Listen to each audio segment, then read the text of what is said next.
Okay guys, so today I'm going to show you how to make wine from grape juice. It's really easy, it's kind of fun, and it only takes about 10-15 days. I made this in my dorm one time at school, so it's not real hard to keep concealed. And you don't have to have a fake ID to make it, so that's pretty cool. Quick warning just before we start this off. This wine is going to be stronger than you think and will intoxicate you extremely quickly. Please drink responsibly. Alright, so let's start off with the ingredients. I have this recipe I made, which I will make available in the description below. I have a link to it. Let's start off. So, what you're going to need is spoon, half tablespoon, 1 tablespoon, quarter cup tablespoon, and a 1 cup. Well, these aren't tablespoons. These are stupid measuring glasses. I'm going to need some condoms, just 1 actually. A funnel makes it a lot easier. Just regular old Fletchen's bread yeast. Raisins. 2 large glasses, preferably pint glasses, and 2 small glasses, whichever kind. Also, this is not necessary, but the siphon makes it a lot easier. Let's see. Oh, you also will need a coffee filter for one of the other steps. Sugar, and a bottle of juice. So now what I did with this bottle of juice before I started this is I left it outside in the hot sun. Preferably when you're making wine, you want the juice to be at least 72 to 80 degrees when you start. That's pretty much what this is. I let it out, sit out in the sun for about 15 minutes, and now it's kind of warm. So I'll start with step 1. Pour out 18 ounces of juice, or if the bottle is larger than 96 ounces, because you want at least 96 ounces, has to be high sugar content, and preferably 100% juice. But you don't have to have it this big, 96 ounces, and you don't have to have it smaller. It doesn't matter. Just whatever you do, pour out 1/5 of the juice into the glass. Do that.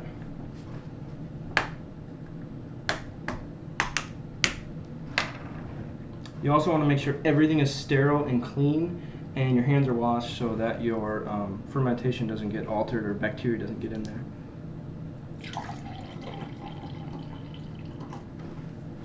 More. Alright, that's pretty good. Now I'm going to close that up. Okay, so next step. I'm going to this next step is actually to activate the yeast. Yeast is the way wine works is yeast eats sugar from inside the juice and poops out alcohol, and that's it. It's really simple and easy. So we don't just dump yeast in like a regular old idiot would do. We're going to activate the yeast first, so when it goes in, it for sure starts working. So I'm going to take the juice that I already poured out.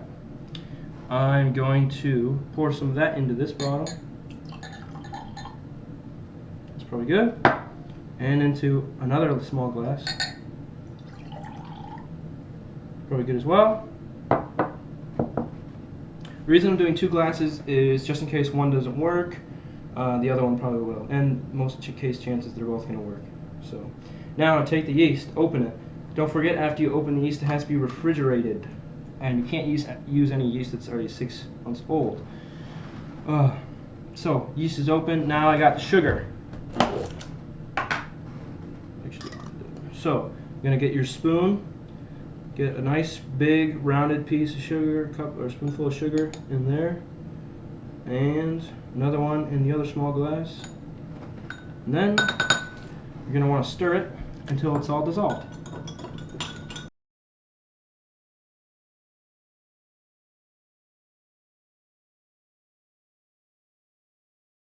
Dissolved, all good. Now, next part is putting the yeast in. Alright, so you also have to have plastic wrap. It's an ingredient I forgot to mention earlier. So, I'm taking the half tablespoon. Actually, no, I'll take the full tablespoon and get some yeast in there. Now, very carefully, pour half of the tablespoon into one and half into the other. Good. Now take your half tablespoon and just dip it. Just dip it. You don't want to mix it. You just dip it in because you want the sugar to start activating. Now the yeast is going to cover your spoon, and that's just the way it's going to be. It kind of sucks, but that's the way it goes. Now the other one, dip it. Alright. Try to get as much yeast off as possible. That's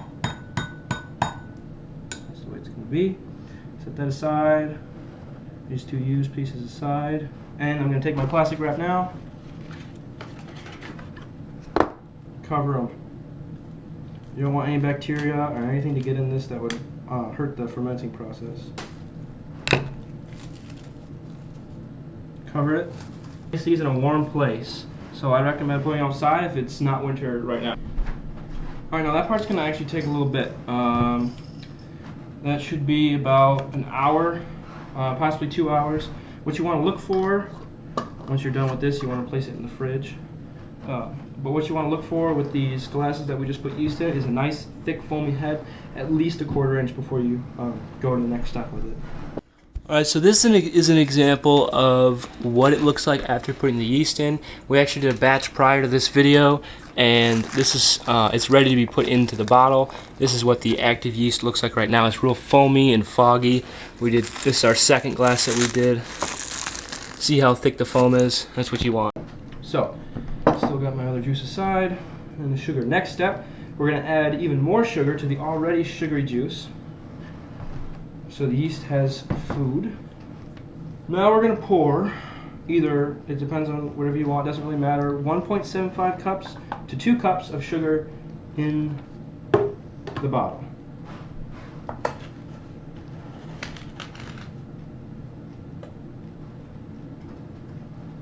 Funnel is also just going to make this way easier, and it's not going to cause you any problems with spilling. Again, make sure all your materials are clean. Don't want to ruin your batch. You may think to yourself this is a lot of sugar and it's going to be a really sweet sugary drink, but it's not. The yeast is going to eat all the sugar and create alcohol, so it's really just going to be a mild drink. But it's going to be really friggin' strong. Alright, now I got all that sugar in there. This cap is very important. Do not lose the cap to your juice at all. It's vital to a lot of steps in this recipe. Put the cap back on and shake well for at least 2 minutes. I'm going to turn it upside down. All the sugar is going to be right at the bottom. Upside down, up, upside down, down, upside down. He goes left, she goes right. Alright, now that the juice is shaken very well, the next process, or the next step, is going to be adding the yeast nutrient. Now the yeast nutrient is essentially our raisins boiled and mashed up, and all their juices are going to be put in the juice because these have vitamins that's going to keep the yeast alive long enough for it to have more alcohol. The longer it ferments, the more alcohol it makes. Alright, so what we're going to do is we're going to just bring the raisins to a simmer. First you want to get about a handful of raisins. Let's see, a little bit more. That's probably good right there. Alright, those many raisins. And then now we're going to put in about 1/4 inch to 1/2 inch of water. Really just not too much. You don't even want them to be fully submerged. Okay. And then we're going to bring this to a simmer, like I said. Turn it on high at first just to get everything going. You're going to need a fork. Fork's going to be used to mash them once they're all loose and boiled. And because when we pour this in, we don't want the raisins to get in there, we just want their juices.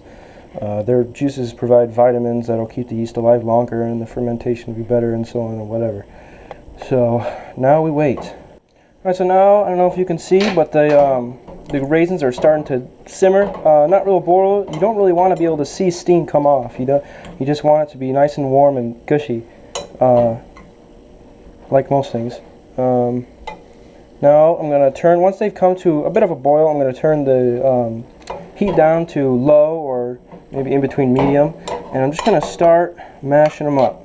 Put them in the corner like this, just squish it down, flip it over, squish down, squish down, squish down. You really want it to be a murky water.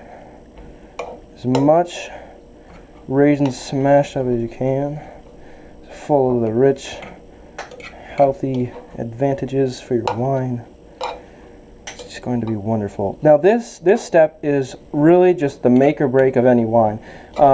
Some people will not do this and it'll work a little bit for their wine, but it's going to taste vinegary, it's not going to be as alcoholic, and it's just kind of going to be gross. But I'd say over half the time, out of all the times I've done this, whenever I don't use the yeast nutrient and don't make the raisin mix, the fermentation doesn't work. Like 4 or 5 days in, it stops. The fermentation in the bottle just stops working, and you only get like 3% wine. It's just a huge waste, and it doesn't even taste that great.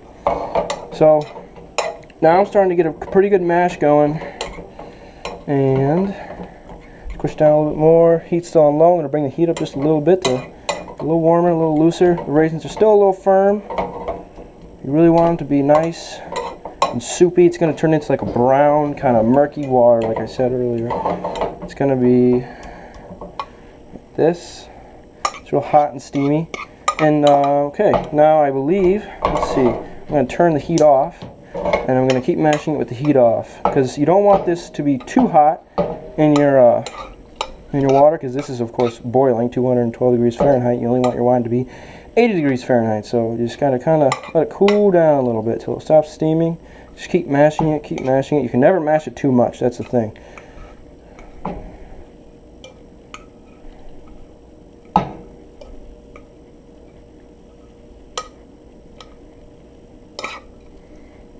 Alright. Looks about right. Alright, now that the raisins and their juices have kind of cooled down, what we're going to do is add them to the mix. So, let's see. Open this up. Of course, get the funnel, which is just ever so useful and very important. It's only like $2. You don't have to get a fancy food funnel. I got this from a freaking gas station. I mean, it doesn't even matter. Alright, now Coleman, if you hold this. Coleman is my helpful associate. Now, you try your best not to get the raisins in the mixture. Just use your fork, is what I'm using, to halt it, and just pour that good elixir. And then once you've poured in all the juice, you gotta just then mash it up more, get more juice out. You want to put as much juice as possible. And if a raisin falls in, it's not the end of the world. That's not going to change your mix. It's just you're gonna have that at the bottom.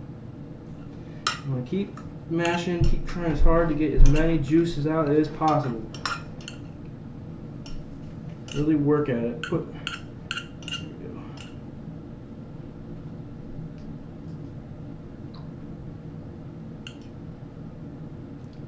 I'm putting 1 or 2 raisins in just to make sure it's going to be nice and healthy. Alright, so now the raisins are in. What we want to do with this is shake well for about a minute. Get it real mixed in with the juice. Alright, so right now we're just checking in with our active yeast right now that we activated in our cups. You can see the yeast is falling as it dies, as it eats the sugar and poofs out the alcohol. It's nice and foamy right now. We're about, I'd say 15 minutes in. Gonna be another half an hour till we add this in. Alright, so now we're on step 5. After the little glasses have been sitting in a warm place for 2 hours, or 1 to 2 hours like I said, they should have created a nice foam head on the top of the juice. Unwrap the 2 glasses and pour them into the large juice bottle using a funnel. Use your extra poured out juice from step 1 to rinse the rest of the yeast down the small glass into the funnel. Add additional teaspoon of yeast and sugar to the large bottle. Alright, so let us do that.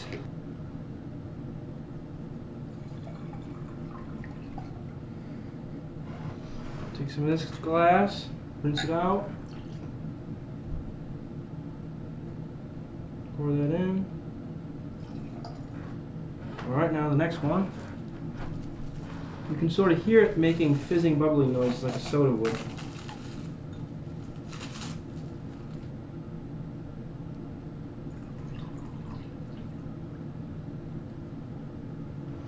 Now, put it in here. Push it around a little, pour it down. Now, we're going to add a little bit of yeast.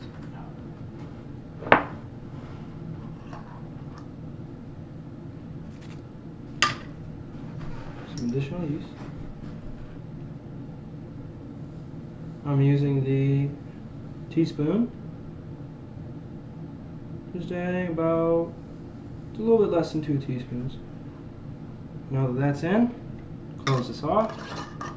Take my extra juice to rinse the yeast down out of the funnel. Alright. Now, I'm going to take the funnel off. Put the cap back on. And very gently turn upside down. Let the yeast come to the top. Turn upside down again.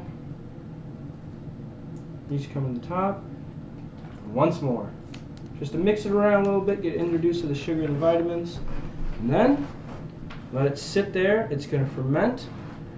The next part is going to be the condom.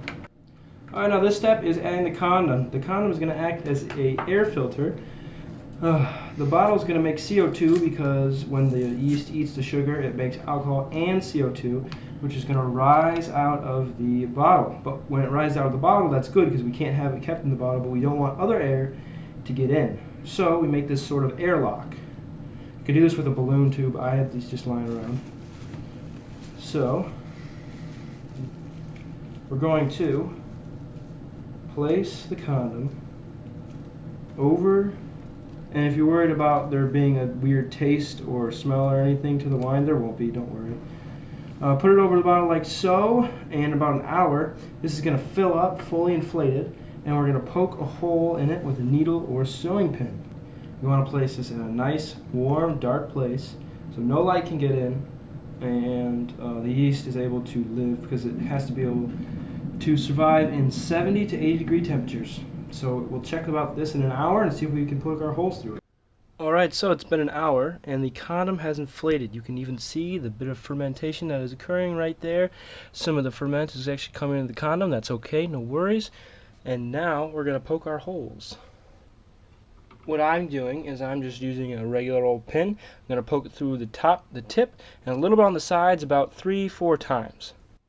Alright, now that the holes are poked, I'm going to take this container and cover them so that they're in a dark place. And again, my room is 72 to 80 degrees Fahrenheit.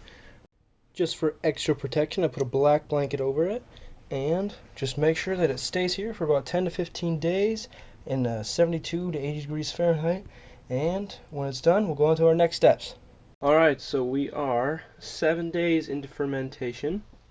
We see that the condom is still inflated, even on both of these. You might be able to see the bubbles and see that it's still going strong. The wine's still going strong. Now you may notice in your wine that it has changed colors, and the color of the wine is more like a plum color almost. Well, that is going to change once the fermentation. Alright, so the wine has been going for just over 10 days. We're at 11 days now. We can see that the condom has deflated, so we're going to go on to our next step, which is taking the condom off and placing the cap back on it. Now that the cap's back on, we're going to place it in the same warm, dark place, and we're going to leave it there for a day. Alright, so after it's been sitting under that warm, dark place for at least 1 day, you put it in the fridge, and you leave it there for 3 days. Alright, so now we're on to the bottling phase.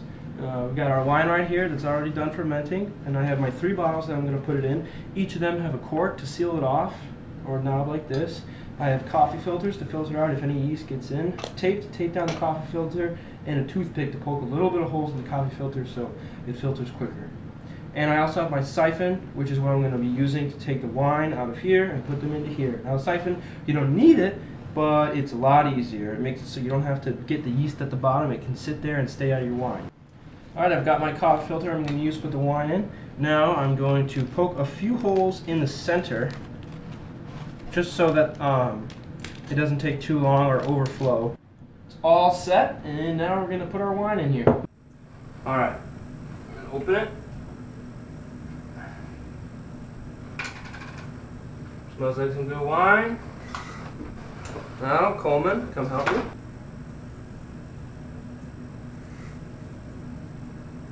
Now pull it out.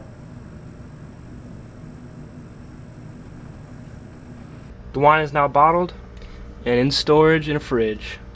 Enjoy the fruits of your labor. Papa loves mambo, Mama loves mambo. Look at him sway with it, getting so gay with it, shouting ole with it, wow. Papa loves mambo.